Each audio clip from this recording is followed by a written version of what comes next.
When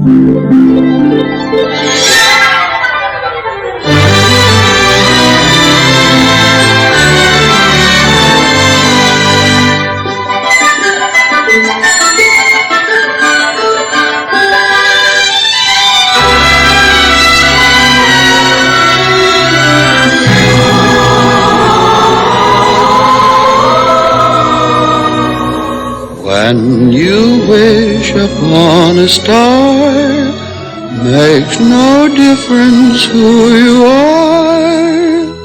Anything your heart desires will come to you. If your heart is in your dream, no request is too extreme. When you wish upon a star, as dreamers do.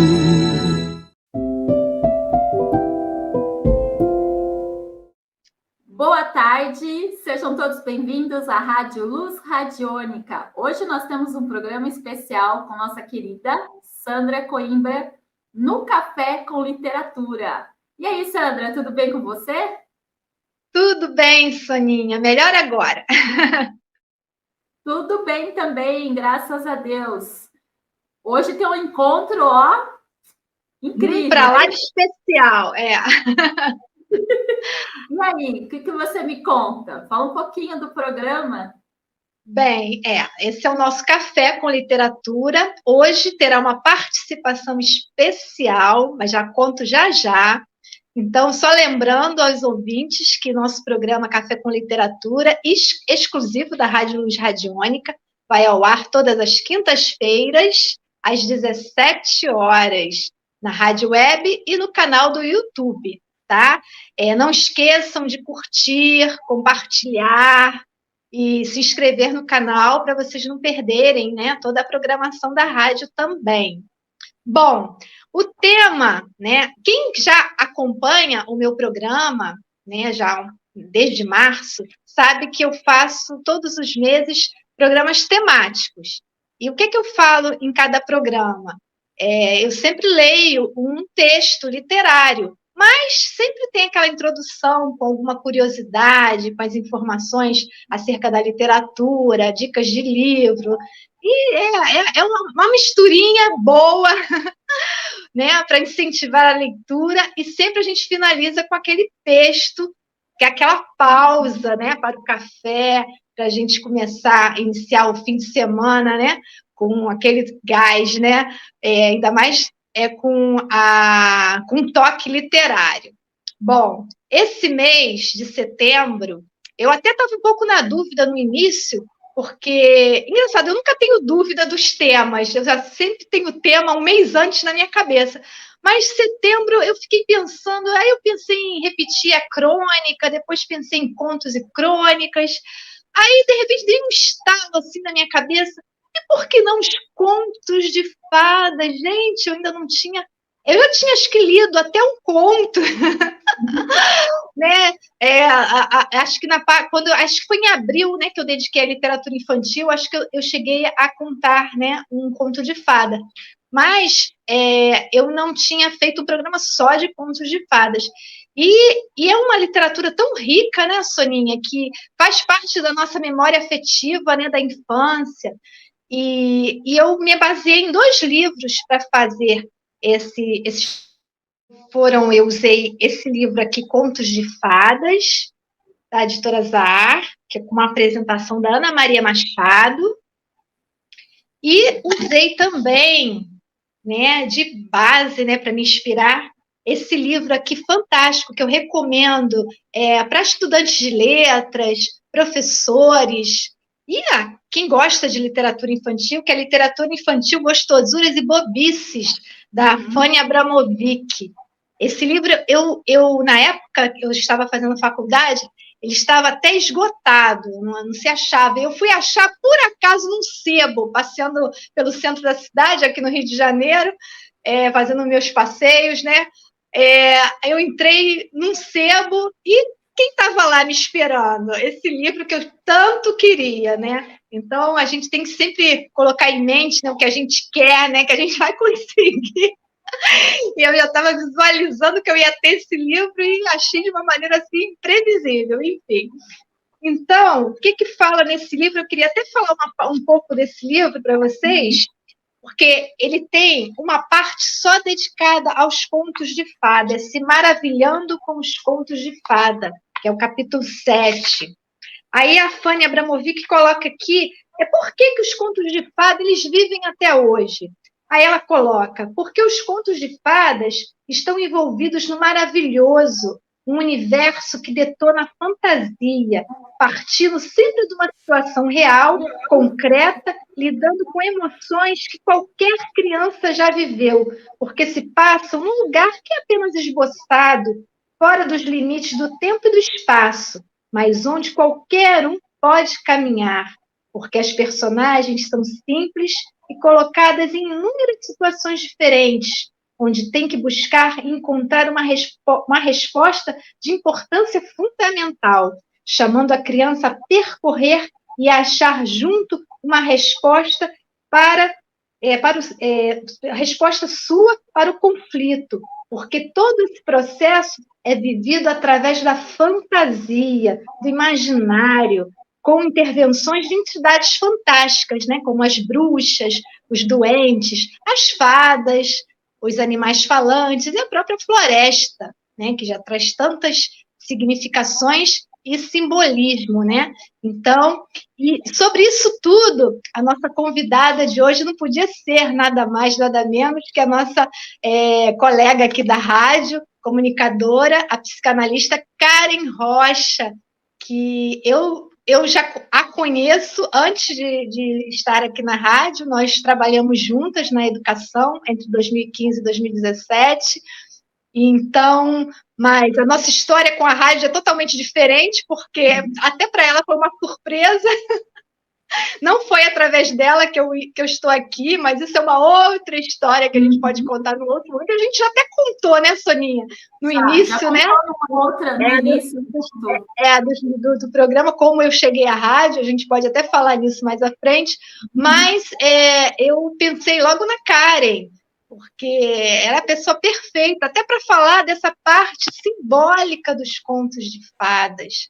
Porque os contos de fadas, né, Soninha? Ele, no início, quando surgem as primeiras histórias infantis, os primeiros livros infantis, lá no século XVII, esses livros eram para adultos, porque as crianças eram consideradas como mini-adultos. Então, quando chegaram os escritores como Perrault, né, os irmãos Grimm, o Andersen, bem depois e tal, eles amenizaram um pouco, né, porque era uma barra pesada, né? As histórias, né? Eu até, no meu primeiro programa desse mês de setembro, a gente até faz um contraponto com os filmes da Disney, né, Soninha, que trouxe tantas lembranças a todos nós, né? Aqueles filmes, porque o Walt Disney ele modificou bastante, né? Ele adaptou os contos de fada, né? Colocou finais mais felizes, porque não era bem assim o negócio, né? Exato. Tirem as crianças da sala, porque eu vou contar uma coisa horrível agora, que eu conto lá no meu primeiro programa, porque a história do Pinóquio, né? Pelo italiano Collodi, né? O Pinóquio, ele mata um grilo falante, gente, não tem nada a ver com a história da Disney, enfim, e a história também do Andersen, né, A Pequena Sereia, né, que tem um fim trágico, e não é aquele fim romantizado, né, do desenho que fez tanto sucesso, mas tudo vale a pena, né, Soninha? É importante, né, para nosso crescimento como criança, né? E até para nós adultos mesmo, para a gente olhar para nós mesmos, né? E a Ana Maria Machado até fala disso, né?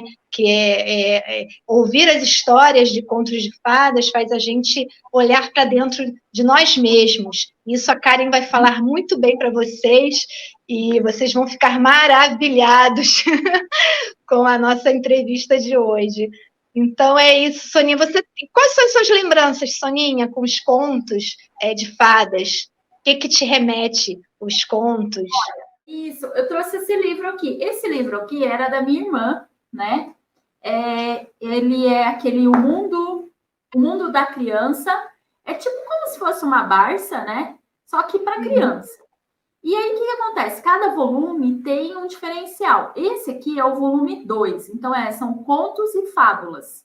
E tinha uma história que eu gostava muito, né? Que eu gosto muito desse livro, que chama O Pescoço da Girafa. Fala bem, assim, sobre a história, né? Do diferencial. Quando você é diferente, né? Numa escola. Ou, às vezes, você tem algum problema físico, né? Que as pessoas acabam julgando. E essa história eu gostava muito por causa disso, né? E assim, mas da parte de contos de fadas, um que eu amava muito era que eu sempre assim, nossa, eu sou fascinada por isso, né? Talvez seja por isso que eu fiz o meu trabalho antigo, né? Que eu trabalhava com eventos, que até você já sabe, estão cansados de ouvir sobre isso, né? Então, assim, eu gosto muito de Cinderela. Eu acho lindo aquela coisa do castelo. Eu gosto daquela coisa, sabe? Daquela fantasia que a abóbora vai virar carruagem. Se transformar, né? Ela se transforma. Essa coisa da transformação, sabe? Da menina, tudo, e de repente tudo se transforma. Os bichos falam, tudo acontece. A abóbora vira carruagem, de ratinhos, né? Aí vem a fada madrinha. Eu gosto dessa linha da magia mesmo, essa coisa de você imaginar, porque é isso que as crianças gostam, né? O poder da imaginação. Ali a Disney, o que ela fez? Ela pegou aquela história, ela transformou, entendeu? Ela transformou todas as histórias para voltados para criança. Por isso que a Disney faz sucesso até hoje. Por isso que quando você vai lá na Disney, lá nos Estados Unidos, né? Você vai lá no parque, né? E você fica encantado, porque assim, tem gente idosa, tem criança, tem mãe, tem de todas as idades. A pessoa fica encantada. Por quê? Porque ela volta lá na infância, ela volta na magia, ela volta nessa coisa do mágico em si, né? Que a vida é mágica, né? Sai um pouquinho dessa história da vida cotidiana. Entra novamente a ser criança, né? E aí o que acontece? Por que a Disney faz sucesso até hoje? Por causa disso mesmo, porque ela traz a transformação. Você ter aquele sentimento da criança, de você poder brincar no parque. Imagina você lá numa xícara ambulante, lá virando, ou você mesmo olhar pela primeira vez aquele castelo da Cinderela. Quando a gente fala em Disney, o que a gente lembra primeiro daquele castelo? Porque tinha um programa na TV, não tinha, da Disney, que toda vez que vinha um desenho, aparecia o castelo soltando aqueles fogos, né? Aquele mundo mágico, né? Aquilo é inesquecível, gente. A gente que teve a oportunidade de assistir, né, a essa programação da Disney, né? Porque eu acho que nem tem mais, não sei. Acho que não existe. Nesse, eu faço uma coisa, eu conto 2 versões do mesmo conto, que é um dos contos que eu mais gosto. Não, casa perfeitamente a imagem com que eu conto. E isso que você falou, que eu faço as pessoas entrarem na história, mas ao mesmo tempo eu também estou mergulhada na história. Acho que é isso que é a mágica. Acho que esse é o papel de quem quer realmente incentivar a leitura literária. A gente tem que mostrar o nosso amor pela leitura. Porque aí, quando a gente faz uma coisa com amor, sentindo aquilo que a gente está falando, entrando dentro daquela história, eu acho que a gente passa isso para quem está ouvindo, e eu acho que isso desperta, né, alguma coisa ali que faz assim, mas nossa, que satisfação que ela está lendo aquilo. Poxa, acho que eu vou. É tão mágico, até você falar é mágico, porque eu já fiquei aqui imaginando, lembrando da imagem do castelo. É incrível o poder que o Walt Disney teve, né? E eu, assim, não quero cortar o seu barato, não, mas na versão original da Cinderela não tinha fada madrinha, só para você saber. A Fada Madrinha veio depois. Eu não sei se foi com o Walt Disney, se foi eu acho que não, talvez tenha sido com os, né, com os Green, ou não sei se Perrault, mas não tinha Fada Madrinha nos contos originais. E falar nessa magia toda, eu até estava pensando assim, gente, já que a gente vai ter a presença aqui da Karen Rocha, que é uma pessoa super criativa também, né, além de ser uma excelente terapeuta, eu falei assim, eu queria trazer um elemento a mais, não só a minha xícara aqui de café, né? O meu gato de botas está aqui roncando perto de mim, mas ele não vai aparecer hoje. O meu príncipe também não está aqui, porque ele está a cavalo ainda, vindo. Está vindo, né? Ele ainda não chegou aqui. Então, o que eu vou trazer? Eu falei assim, gente, por que não? Sapo! Tenho com os contos de fadas, primeiro oralmente, porque eu lembro que a minha tia contava muito a história da Chapeuzinho Vermelho para mim, e eu lembro nitidamente, né, daquele trecho da historinha da Vermelho, que ela, quando entra, né, na casa e vê o lobo vestido de vovó, aí ela fala, que orelhas grandes você tem? Aí ele fala, é para te escutar. Que nariz grande você tem? É para te cheirar. Né? Que olhos grandes você tem? É para te ver. Aí, que boca feia enorme! Aí é para te comer. Enfim, e isso também... agora você repara bem, são os 5 sentidos, né? Que fala nesse conto. Você, alguma vez, Soninha, já leu alguma historinha da Mônica, da Turma da Mônica, com algum elemento dos contos de fadas? Né? Porque tem. E um outro autor também que eu não tive assim, a oportunidade de ler quando criança, fui ler, né, na época da faculdade, que é Monteiro Lobato. Então, esse livro aqui, eu falei assim, gente, eu tenho o livro do Monteiro Lobato, que é o Sítio, né, que é o Pica-Pau Amarelo, né, que fala aqui a Dona Benta recebe uma carta do Pequeno Polegar, né, dizendo que os personagens do mundo das fábulas vão ficar lá no sítio, né? Então tem uma parte até que as crianças, né, do sítio, né, os meninos, eles estão no castelo de quem? Da Branca de Neve.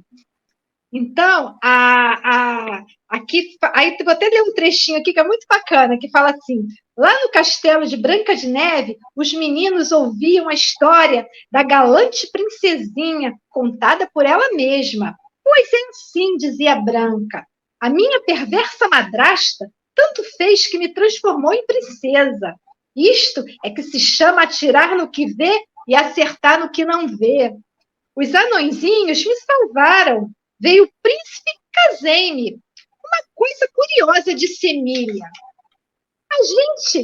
A gente sabe toda a vida de vocês princesas, mas nunca sabe nada dos príncipes consortes. Esses príncipes só aparecem no fim das histórias. Casam-se, há uma grande festa pronto. Até hoje, ainda não consegui ver um só desses príncipes maridos. Onde anda o seu? Aí ela responde, caçando. É doidinho por caçadas. Só à noite me aparece por aqui, com uma penca de fazões ou perdizes. E é feliz com ele? Pergunta Narizinho. Muito. Meu marido não me amola. Deixa-me na maior liberdade, aqui dentro, com meus anões. Homem que não sai de casa é a maior das pestes.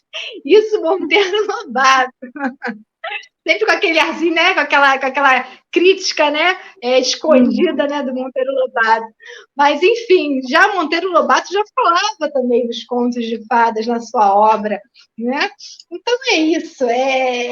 E os autores, né? A gente tem Perrault, que trouxe os contos já com aquela versão de moral, né, ao final da história, iniciou com Perrault, né, trazendo esses contos que já eram passados de geração em geração, né, através da oralidade também.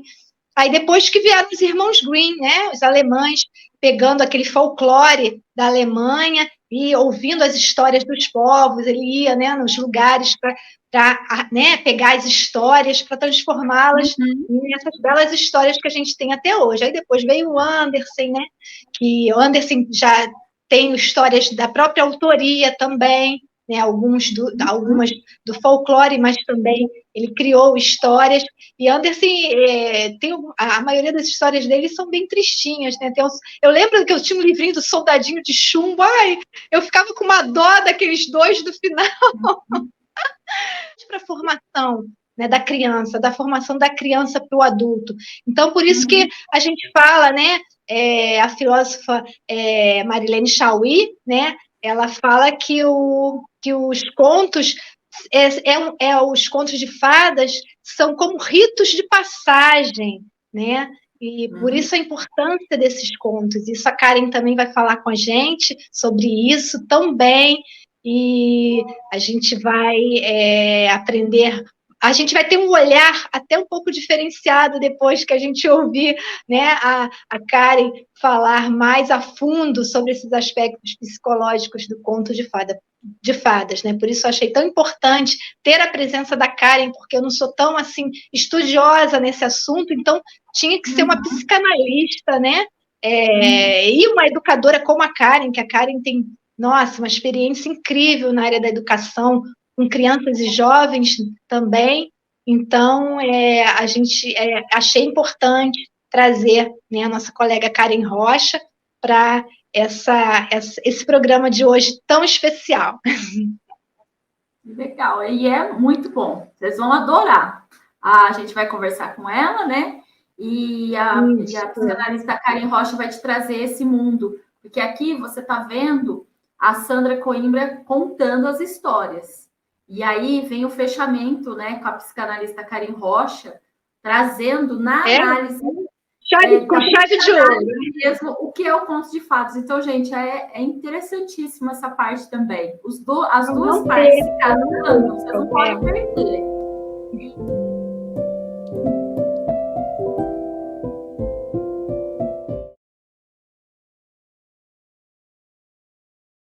Boa tarde, sejam todos bem-vindos à Rádio Luz Radiônica. Hoje nós temos o podcast Café com Literatura, da nossa querida Sandra Coimbra. E hoje nós temos uma convidada especial, a psicanalista Karen Rocha, que vai falar um pouquinho sobre o mês de setembro, que nós estamos falando sobre contos de fadas. E aí, Karen, tudo bem com você? Tudo ótimo. Melhor agora falando com vocês, né? E sobre esse tema tão encantador. Não é à toa que os contos de fadas permanecem, né? Permanecem até hoje.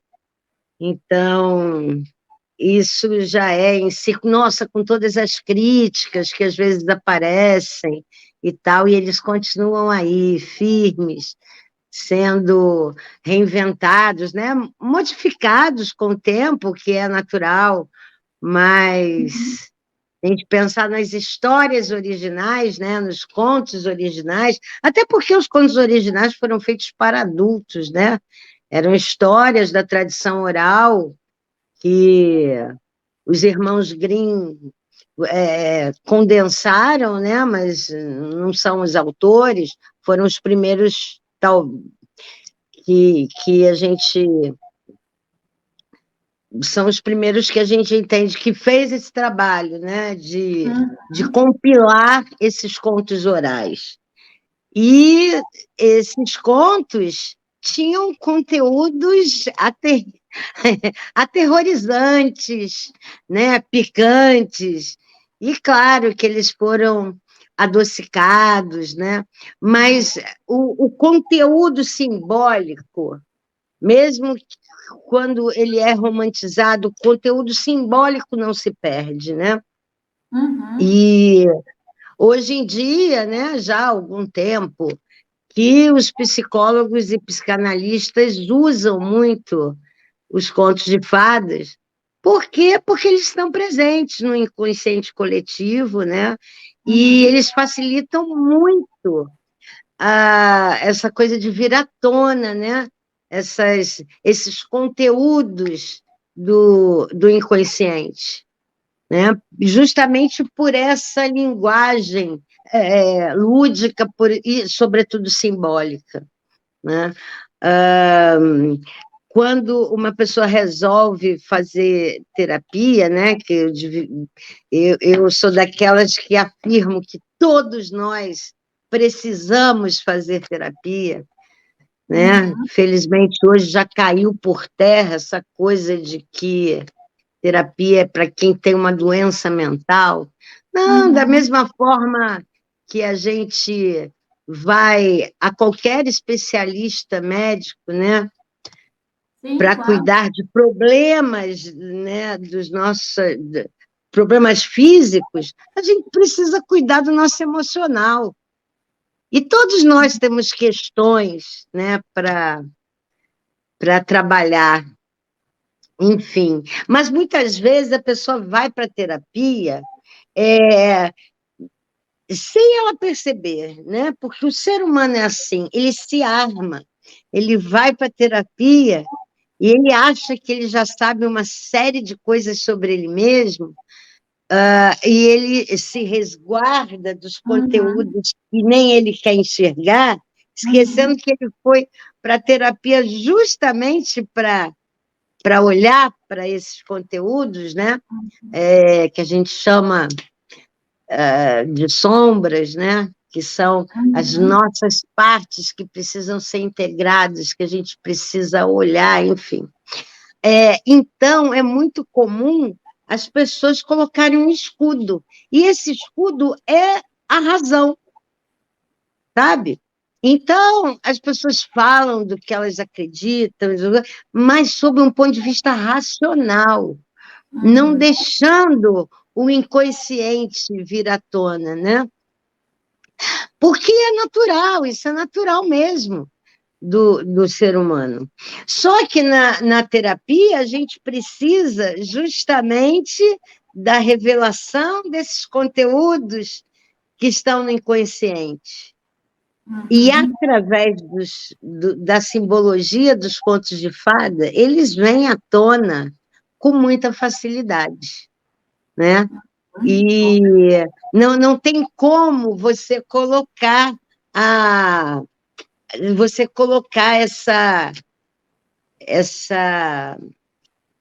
ai, acabei de falar, essa barreira, né?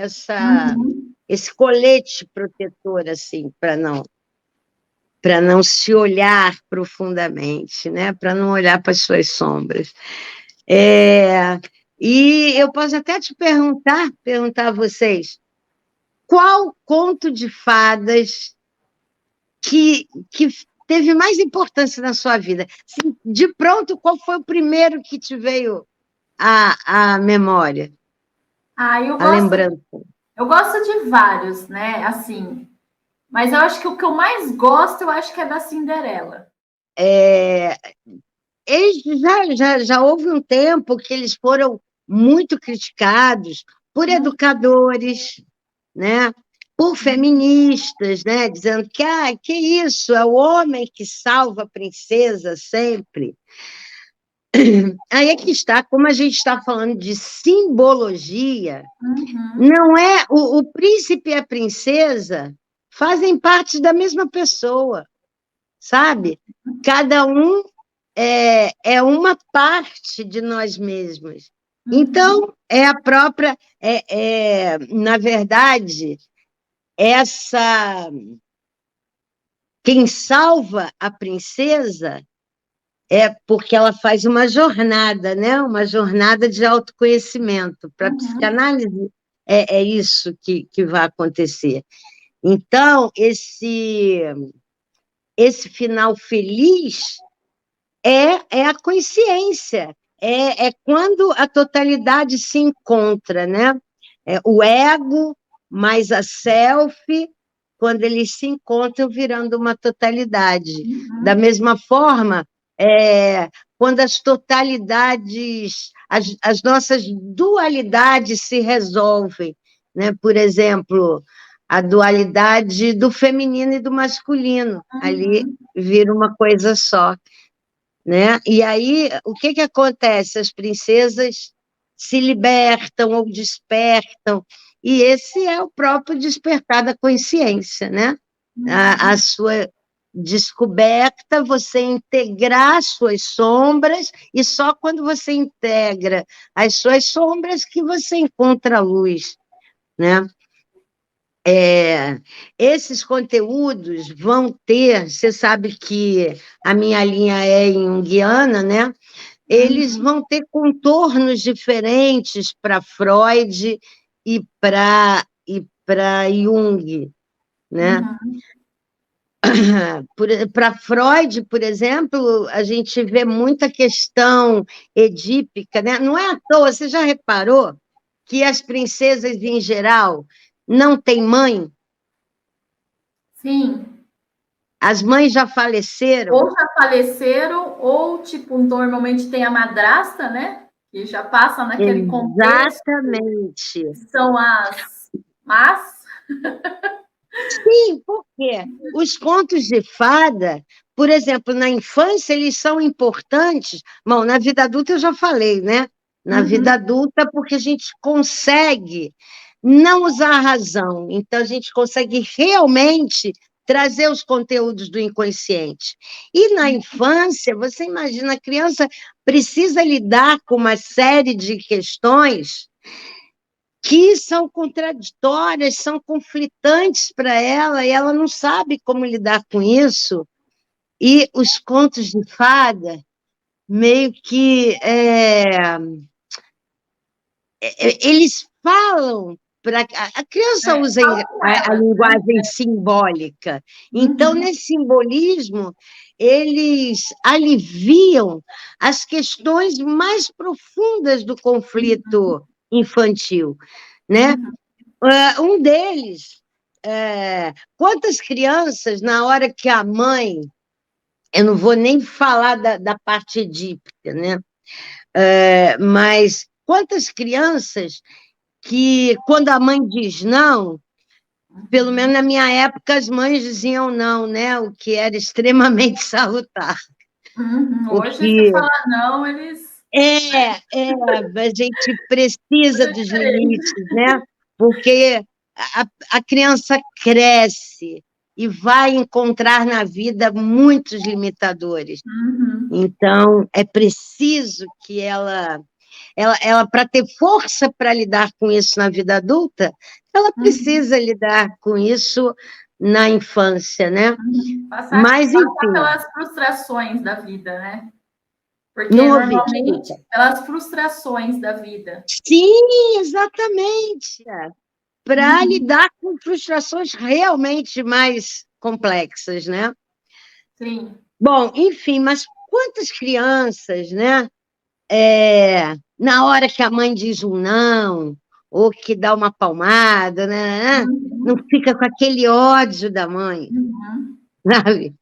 E isso não é para sentir culpa, é porque nós trazemos mesmo essa dualidade.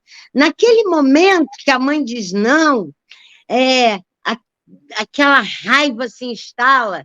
No momento seguinte, você está abraçando, não, minha mãe como eu amo a minha mãe e tal. Mas nesse momento que a criança odeia a mãe e que pode até desejar que a mãe morra, e é claro que ela não deseja isso conscientemente, tá? Mas por um flash, se ela faz isso, depois ela sente, ela tem sentimentos de culpa, porque na verdade não é isso que ela deseja. Ela só se desagradou de uma atitude, né? E falando agora na questão do Édipo, e como a maioria dos contos falam as princesas que são as protagonistas, né? Então, eu vou falar de Eletra, na verdade. O que as meninas são apaixonadas, né? Segundo Freud, são apaixonadas pelo pai.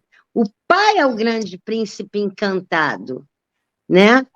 E Então, a mãe que ela ama, por ser a mãe dela, né? Por estar ali dando carinho, se eu estou partindo do princípio que isso aconteça, né? Porque, infelizmente, nem todos os lares são assim, mas ela ama a mãe, mas, ao mesmo tempo, ela odeia, porque a mãe é a primeira rival dela.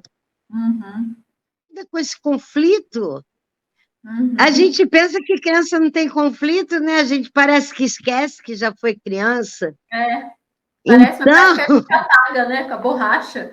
Não, essa parte aí eu não passei, não. E às vezes lida com isso, mas lida de uma forma a sentir culpa, né? Que é uma das vibrações piores que a gente pode vibrar na culpa. É muito ruim, desequilibra nossos chakras. Nossa, culpa é muito ruim, realmente. Enfim, então, é por isso que nos contos, geralmente você não tem a mãe. Não tem a figura da mãe.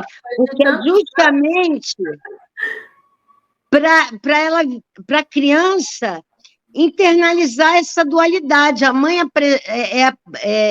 ela aparece na figura da madrasta, que seria o lado mal da mãe. Legal isso, hein? Entendeu? Isso é uma das visões. Mas, claro que isso é tudo muito simbólico. Por isso é importante, porque, aliás, todos os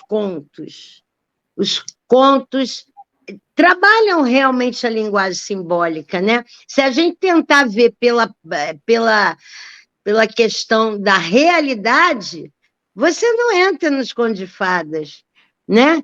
Que mãe que largaria sua filha, por mais que falasse, cuidado, filhinha, nananã, você deixaria sua filha numa floresta, atravessar uma floresta cheia de lobos?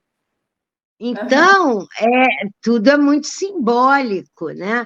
Esse vermelho a gente sabe que simboliza justamente. Bom, o lobo nos contos antigos, né? Nos contos não adocicados, ele. E talvez por isso venha o termo chulo, né? De comer alguém como. Ter uma relação sexual com alguém, é porque o lobo queria exatamente isso com a Chapeuzinho, né? E tinha os desejos internos da Chapeuzinho. A Chapeuzinho também procurou pelo lobo, né? O lobo simboliza essa figura. Aliás, o fálico ele aparece das mais diversas formas. Tá? Por exemplo, o dedinho do João e Maria, quando ele coloca, ele tira o dedo dele, que representa o pênis, e coloca o rabinho, né? Tradicionalmente era do camundongo, depois virou um pezinho da galinha, enfim, mas seja o que for.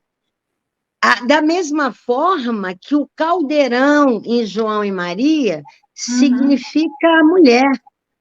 Caldeirão, cálice, é a vagina e o útero, né? Então, tudo isso são simbologias, sabe? Agora, é bom, e na maioria dos casos, a menina passa por um período de... o período que ela está, por exemplo, em A Bela Adormecida, o período em que ela dorme é o período da adolescência, e é como se ela estivesse se preparando para o sexo, sabe? Ela ainda não está pronta. Então, olha como tem a parte fálica também, é numa roca que ela é espetada, né? E quando ela sobe, ela está com a chave e entra no quarto escuro. E aí que ela fura o dedo na roca e adormece. Adormece porque ela ainda não estaria pronta para a vida sexual. Então, ela passa aquele período adormecida, tá? E aí, quando ela está pronta, né? Aí, o beijo do príncipe, tipo, agora sim, o príncipe pode chegar, né? Então, é muito lindo, é muito mágico. Agora, é importante falar uma coisa. Para Jung, tá? Não existe essa coisa assim. Ah, isso significa isso, tá? E eu acho maravilhoso, né? Porque deixa essa coisa aberta. Eu também não gosto dessas caixinhas prontas, né? Que a gente faz com sonho também, né? Se sonhou com isso, então é porque não sei o quê. Se sonhou com aquilo, é porque não sei o quê. Se trouxe isso para coisa, é porque. Não, não. Porque, embora exista uma coisa assim, embora exista essa coisa do inconsciente coletivo, né, que, independente do lugar e da época que você viveu, tem símbolos que estão presentes e que foi justamente essa descoberta do Jung, né, que na época viajou muito e sacou que coisas aconteciam no Ocidente e no Oriente, que ambos povos sem se conhecerem e que tinham os mesmos símbolos representativos, né? Mas ele vai dizer que além dessa questão do inconsciente coletivo, tem a nossa representatividade pessoal, né? Quem trabalha com oráculos vê muito isso, tá? Você tem, por exemplo, uma serpente. A serpente, gente, pode representar tantas coisas, né? Biblicamente tem um significado, para outras culturas tem outro, né? Ela simboliza o sexo, ela simboliza o desejo, ela simboliza a libertação, ela simboliza a traição, né? E se eu pergunto, quando você pensa numa serpente, você pensa em quê? Representa, inclusive, a ascensão, né, da energia Kundalini, ou Kundalini, pode representar várias coisas. Mas eu pergunto para você, quando fala em serpente, o que você pensa? Para cada um tem uma representação diferente. Eu acho que serpente, para mim, é sedução. Que acha Exato. Que serpente é inveja. Cada um tem a sua coisa, mas para mim eu acho que é sedução, a serpente. Sim. Então, você está entendendo? O analista, no caso, ele tem que... para ele vale o que esse símbolo representa para você, que vai ser diferente do que representa para a Joana, para o Joaquim, para o Felipe, entendeu? Entendi. Então, não é simplesmente dizer, se ela pensou na cobra, então é porque é isso. Não, né? Como essa simbologia, como você reage a essa simbologia, né? O que ela provoca em você? Aí, certamente, a gente vai começar a poder desvendar esses conteúdos psíquicos, né?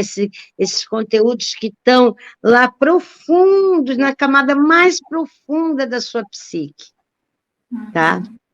Sim, bem, eu ainda não era psicanalista, né? Ou não sabia que era, porque quando eu estava prestes a me aposentar como diretora de escola, eu queria ver, eu pensei, que outra coisa me daria tanto prazer? E eu lembrei, né, que a minha sala, várias pessoas falavam isso, que a minha sala parecia um divã. Os pais, quando entravam, queriam ficar lá mais tempo. Eu chamava para falar sobre a criança, eles acabavam falando das questões deles e tal. E eu sempre estudei muito psicologia, né? Não só psicologia infantil, né? Mas a psicologia, eu muito antes de fazer psicanálise, eu já tinha lido a coleção completa do Freud, já estudava Jung, né? Então, não estou falando só de Piaget, Vygotsky, Vallon, não. Eu sempre fui uma estudiosa de psicologia. Então, eu falei, claro, é isso que eu quero. Mas, enfim, quando eu trabalhava quando as professoras, né, que eu orientava trabalhavam com os contos de fadas, a gente não ia por esse lado, Sim. né?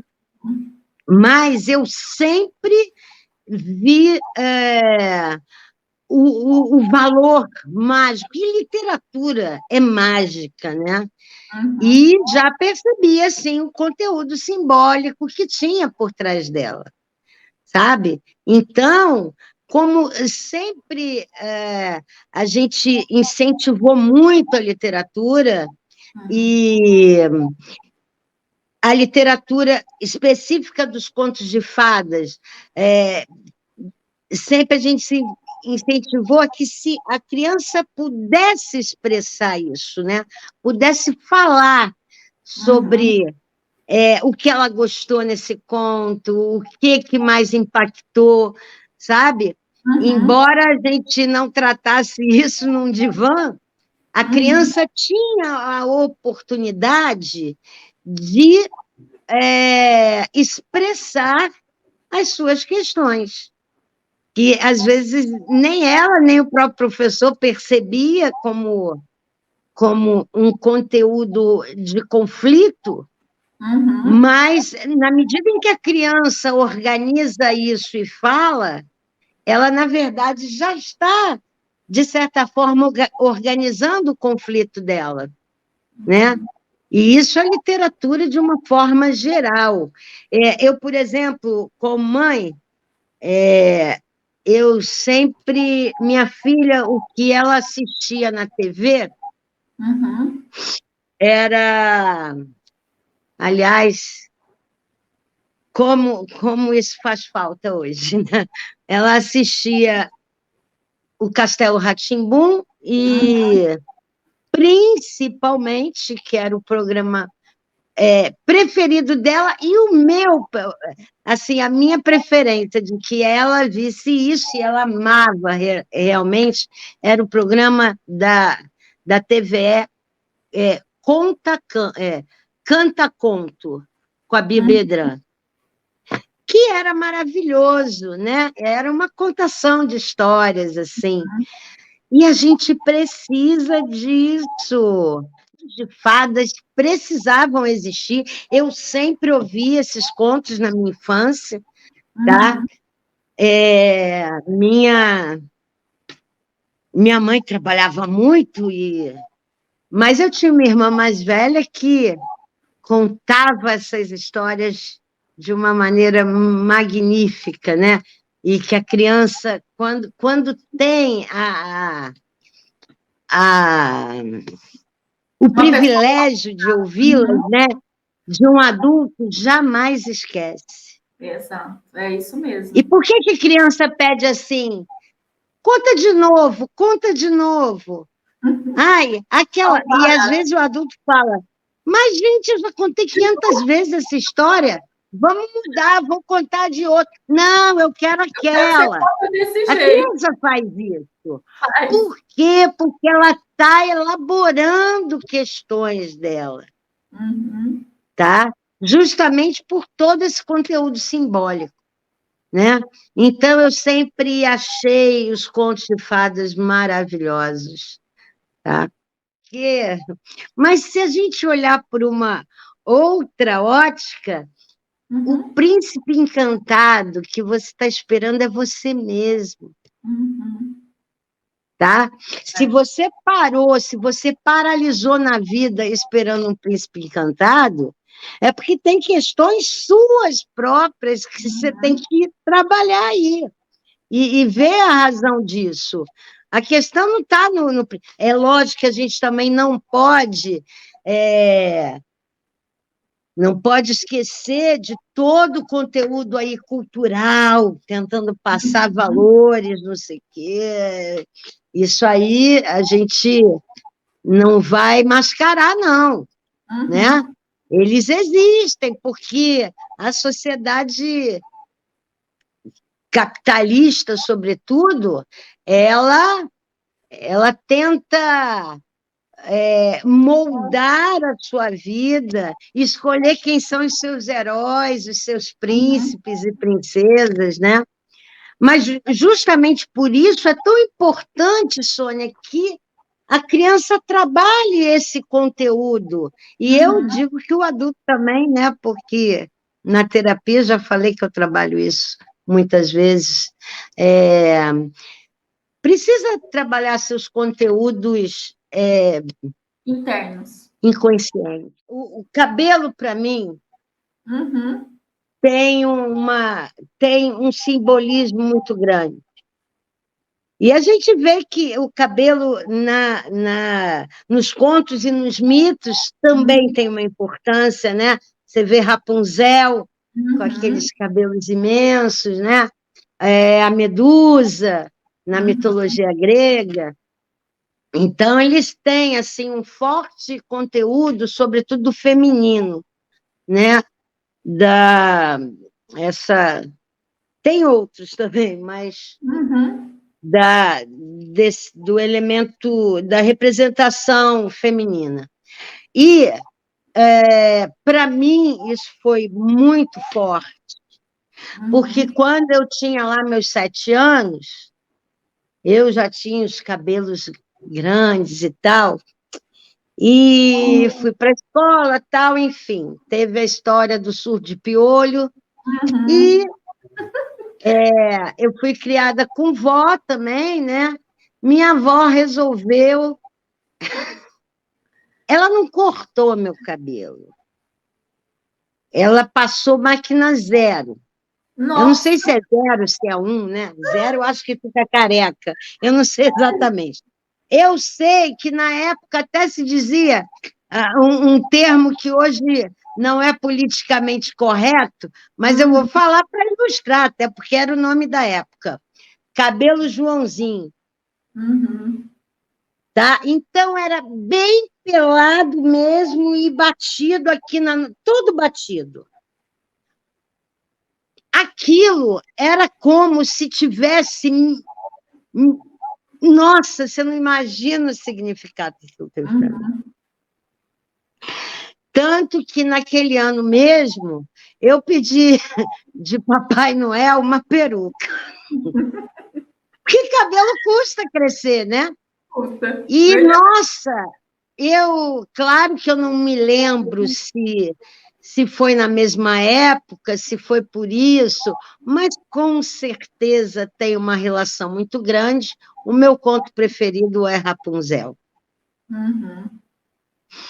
E não à toa, a primeira coisa que eu fiz quando me aposentei, que eu não precisava mais ter aquela figura, porque o cabelo, quando...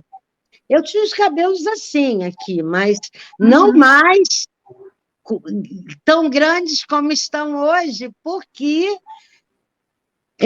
querendo ou não, você precisa, né? Você, quando ocupa um cargo, você tem que ter uma aparência, né? É o mundo das aparências, né?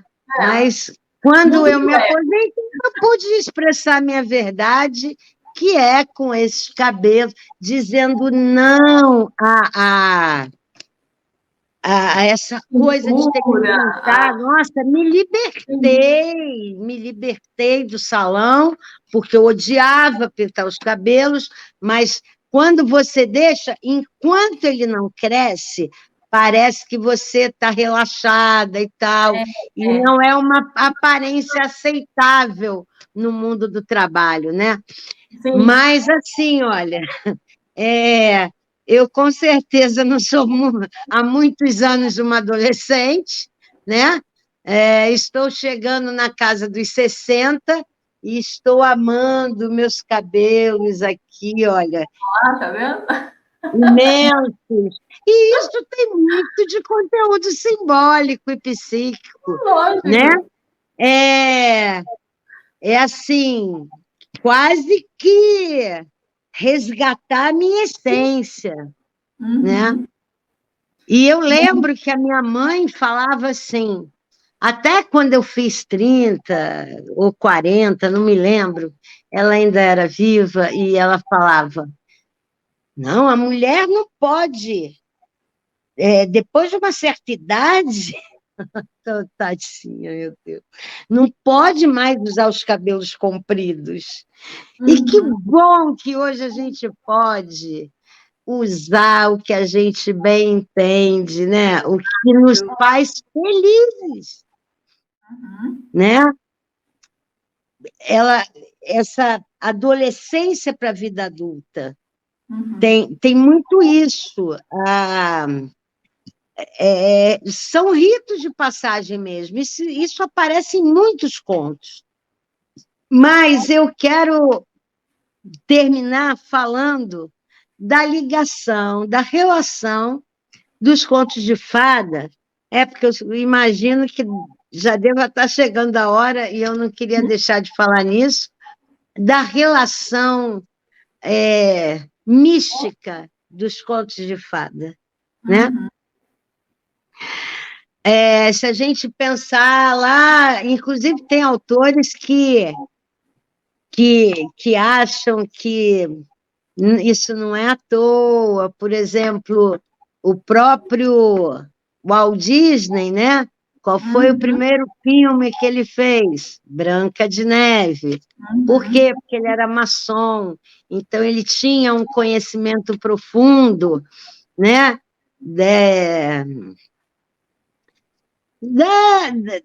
De toda essa bibliografia magística e coisa e tal, e não foi à toa. Você pensar, Branca de Neve se refere aos 3 livros, tá? Se a gente for pegar lá os magos antigos, né? Que vieram lá no Iluminismo e coisa e tal, e até anterior, mas, no caso, falando aqui dos 3 livros, quais são os 3 livros? O branco, o preto e o vermelho. E se você pensar na Branca de Neve, ela é a menina da pele branca, com os cabelos negros e os lábios vermelhos, né? Isso é uma referência aos 3 livros, tá? Uma referência clara, inclusive, tá? Então, vamos ver o que tem de místico nos contos de fadas. Primeiro, as próprias fadas, né? Fadas, bruxas, dragões, todos esses são elementos místicos, né? Você vê que as histórias, quase nenhuma tem fada. Começar por aí. Fada mesmo, a gente tem na Bela Adormecida. Que tem as 3 fadas, que são... temos a fada madrinha da Cinderela. Da Cinderela, né? Mas fora isso, você não vê fadas. E o nome ficou, isso é tão forte, que o nome ficou Conto de Fadas. Tá? E se a gente for pegar a etimologia da palavra, a gente ainda vê que fada está ligado a fato. Então, essas histórias, né, da tradição oral podem ter sido fatos, se você entra nesse ambiente místico, né, ou nesse ambiente do fantástico. Hoje, por exemplo, tem uma psicanalista muito famosa, que todo mundo deve... Quer dizer, todo mundo não, mas ela é bem conhecida, que foi quem escreveu Mulheres que Correm com Lobos, né? Eu não acredito que eu vou... A Clarice... Como é que é o seu nome? Clarissa Píncola Esteves. Isso, Clarissa Píncola Esteves. Eu só lembrava do primeiro, né? Gente, ela trabalha com a psicanálise dos contos de fadas. E ela, inclusive, nesse livro mesmo, ela tem outros também, ela fala de alguns... Tem contos mitológicos e tem contos muito... né? Ela trabalha com isso aí. Bom, o que a gente tem mais aí de místico dentro dos contos de fada? Nós temos essa categoria... essa categoria desse maniqueísmo, né, do bem e do mal, mas que não é trabalhado como maniqueísmo, e sim como uma dualidade, essa dualidade que existe, que existe nos textos herméticos, né? A dualidade é um dos princípios herméticos, né? O bem e o mal, a luz e a sombra, o dia e a noite. Então, ela trabalha com essa categoria não à toa, tá? Trabalha o princípio da dualidade. Bom, os textos herméticos, quem não quiser, tem um programa lá que eu falo sobre o hermetismo, né? Corre lá, e isso é super místico, né? A outra questão são os ritos iniciáticos, tá? A gente pode entender ritos iniciáticos como essa passagem, por exemplo, da adolescência para a vida adulta, da menina para a mulher, do momento em que ela começa a ter relações sexuais, a gente pode entender assim. Mas, misticamente,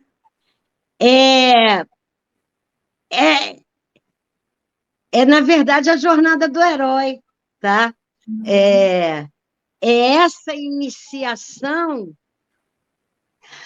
ao caminho de volta, né? Você chegar à sua própria essência, descobrir essa jornada que o ser humano tem que passar para se entender e para ascender. Tá? Quando a Bela Adormecida desperta, quando a Rapunzel volta a enxergar, quando... Bom, todas elas, né? Significa que elas transcenderam, né? Chegaram ao final da jornada, dessa jornada iniciática, tá? De conhecer a si mesmo. Então, isso aí, nesse sentido, elas são similares ao... Elas são... Bom, elas ou eles, né? Se a gente pensar nos personagens masculinos, né? Gato de Botas, Pinóquio, coisa e tal. São os iniciados, né? Os que a gente chama que misticamente a gente chama de neófitos. Então, é o iniciado para passar por aquela jornada em direção ao autoconhecimento, e não só autoconhecimento, né? É o caminho da evolução. E chegar lá é o que Buda também vai falar que transcendeu. Então, é um caminho iniciático. Por isso é um rito também. Isso do ponto de vista místico. O que mais que a gente tem? Será que isso, Karen? Agora veio um negócio aqui para mim agora. Será que é por isso que, por eles usarem o contos de fadas, as fadas que têm aquela asa, é como se fosse a borboleta em transmutação desse rito de passagem? Esse é um outro símbolo, claro. Claro que sim. É Você vê em Branca de Neve, você tem os duendes, né? Sim. A floresta em si, em todo conto de fada, a floresta é um mergulho profundo no inconsciente, no desconhecido, no escuro, na sombra, né? Os 7 anões, o que representa os 7 anões? Além do 7 já ser um número místico. Representam os 7 chakras. Tá? E não é à toa. Se você pegar cada um, você vai ver que tem uma ligação com o chakra. O dengoso, falar o mais fácil, o dengoso, por exemplo. Qual é o chakra? Você vai saber me dizer. O dengoso é o mais emotivo, é o mais sensível. Que chakra é esse? É o cardíaco. Claro! É isso aí, o chakra do coração. Aí qual que é o... Aí você vai falar assim, e aquele cara que era o mais bravo, que era o raivoso? Aí eu não lembro o nome. Você está falando do mestre ou o zangado? O zangado, qual que é o chakra? O zangado é o chakra básico, entendeu? Que é das nossas questões mais terrenas. E aí, tá? E o chakra coronário, quem é? Era o mestre, não é à toa que ele era chamado de mestre. Todo mundo perguntava para ele, mestre, o que nós vamos fazer? Sim, e era ele que, alquimicamente, né, vamos dizer assim, era ele que lapidava as pedras preciosas, os cristais. Olha como é fantástico isso. Se a gente for pensar, o caixão de vidro da Branca de Neve, né? Ela fechada em si mesmo, em si mesma, no caso. Tem muitos símbolos aí. A própria maçã, gente. Né? Sim. Sem contar a magia. Sem contar a magia. Ai, como é que ela chama? Espelho, espelho meu, há uma pessoa mais bonita do que eu? Gente, o espelho em si é um elemento mágico. Sim. Tá? E no espelho, se a gente começar a falar, não para. Não para nunca né? mais. O espelho é um elemento mágico, né? E a gente vê vários elementos mágicos. Aí a gente vê muito também em Cinderela, né? Aí tem uma lição, por exemplo, quando a gente vê os bichos falando, as pedras, uma abóbora se transformando em carruagem, tem uma lição subliminar aí de falar o que os físicos quânticos dizem hoje, que tudo é vida. Tá? Tudo é vida. Tem uma outra lição que a gente vê presente em vários contos de fadas, que é todos somos um. Tá? Então, você começar a analisar, você vê muitos aspectos realmente ligados à mística, né? E que estão ali. Talvez até é uma explicação que se tem, porque quando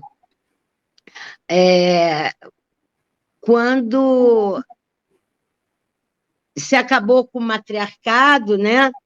E aí veio o surgimento das religiões, esse conteúdo não podia ter conteúdo místico que não fosse da religião oficial, né? Uhum. Então, esse conteúdo veio através dos contos de fadas. E a Sandra, além de ser uma especialista na língua portuguesa, ela realmente ela é, ela é fera, tá? Nossa Senhora, que delícia assistir a Sandra como contadora de histórias. Eu Ela falei tem isso aquela pra ela. voz macia, né? E com a pausa perfeita, e que vai nos envolvendo nesse imaginário, nesse mundo mágico, né? E é uma delícia, realmente. Não, e foi assim uma descoberta, né, Karen? Porque assim, quando ela gravou os primeiros programas aqui para a Rádio Luz Radiônica, né? No primeiro momento ela falou assim: mas por que você está me escolhendo? Porque todos eles são terapeutas holísticos. O que você está me... O que você viu em mim, né? O que você falou para ela no outro dia. A magia, essa magia que só ela tem, Sim, entendeu? é isso, a literatura é magia. E hoje, mais do que nunca, né, quando a gente vê que os contos de fadas estão impregnados de símbolos magísticos, Uhum. está aí a resposta. A literatura é magia, mexe com encantamento, com a magia da vida mesmo. Isso, e assim, gente, se vocês quiserem assistir, temos aqui a playlist no canal do YouTube do Café com Literatura. É aquela paradinha estratégica que eu já falei para vocês, das 17 horas na quinta-feira. E você também tem lá no sábado o Roda Mística com a Karen, né? Vocês não vão poder perder, né? Não vai perder, E né, tem gente? mais coisa boa vindo por aí. Tem, E eu queria, se você me permite, claro, queria pode falar. terminar, queria terminar a minha, pelo menos a minha parte aqui nesse encontro, né, fazendo uma pergunta. Além dessa questão dos contos, que também não tem nada, e muito fundo é que não pode, mas se pensar em qual conto que eu mais gosto é bem legal. Mas eu quero fazer uma outra pergunta. Essa é para fazer pensar. Eu sou o protagonista ou a protagonista do meu conto de fadas?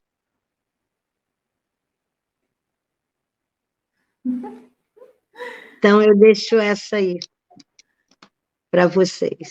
Então, gente, Se você for, maravilha. Se não for, precisa trabalhar isso. então eu vou deixar para vocês aqui, na parte da descrição do vídeo, o atendimento online, caso você sinta essa necessidade de descobrir, né, Karen? Isso aí, isso aí. Então, gente, gratidão por vocês estarem aqui. Beijo para você, Karen. Gratidão, viu, por estar nesse momento Beijo para especial vocês. aqui do Café com Gratidão. Literatura. Gratidão, Eu que gratidão. agradeço. Gratidão. Beijos.